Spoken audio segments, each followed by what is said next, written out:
What's going on, world? This is your boy B. Welcome to another episode where the truth lives here. On this episode, we're going to talk about how you can avoid damaging your beard from heating tools.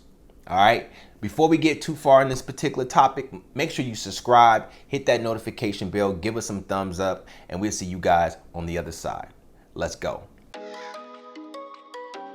So I'm going to talk to you guys about how these heating tools can damage your beard and also some solutions to avoid the damage.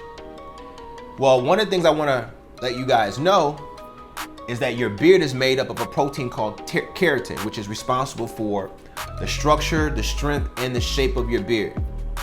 Anytime you straighten your beard, then you are modifying the structure, you are modifying the shape, you are modifying the strength.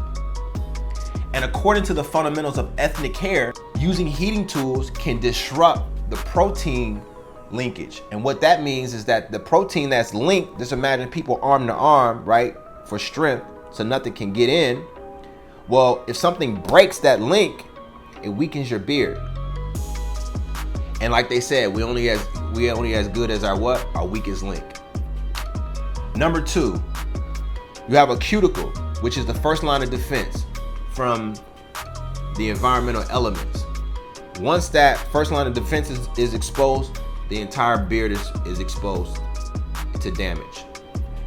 Well, you're gonna start experiencing cracking and peeling, which they call trichorex nodosa. And then that's gonna cause a consistent line of breakage. The third thing is that you can also begin to experience what they call the bubble effect, which is another side effect of using heating tools. And basically it exposes the hair shaft by elevating the temperatures. Once it gets elevated, then all that water that's in your cortex and cuticle gets vaporized due to the heat, and it makes your beard just look unhealthy. So anytime it gets to like 125 degrees Celsius, 257 degrees Fahrenheit, that's when you're at risk of what they call the bubble effect, which is going to leave your hair fragile and susceptible to breakage. Now, the fourth way that it can damage, it becomes cumulative. So it happens over time. It just doesn't happen overnight. You're using it over time. So when you're frequently using these heating tools, then it's going to cause the shortening of the beard. And this is going to be progressively happening because your beard is going to be breaking. And before you know it, you're like, man, why my beard is not growing? If you're using some heating tools, then you can be suffering from progressive breakage, which then is going to, of course, cause the shortening of your beard. Now, we've gone over how it can damage your beard. Let's talk about some ways that you can avoid it. Number 1, clean and condition before you apply heating tools. All right, you don't want to use these heating tools and your hair smelling like, something burning in here. You know what I'm talking about?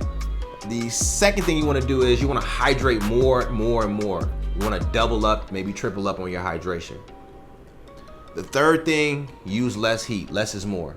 Again, if you're using it consistently all the time versus sparingly for like different events, weddings, birthdays, parties, things of that nature, vacation, then you can exacerbate the problem. And then adjust the heat. Put it on the lowest setting possible. Make sure it has an adjustable heat setting too, but use it on the lowest possible setting. And then lastly, do a deep beard conditioning treatment on a weekly basis to help repair the damage, to help repair your hair from your beard from the heat. So make sure you guys are doing a deep beard conditioning treatment on a weekly basis. Okay? Well, I hope this helps you on your beard journey.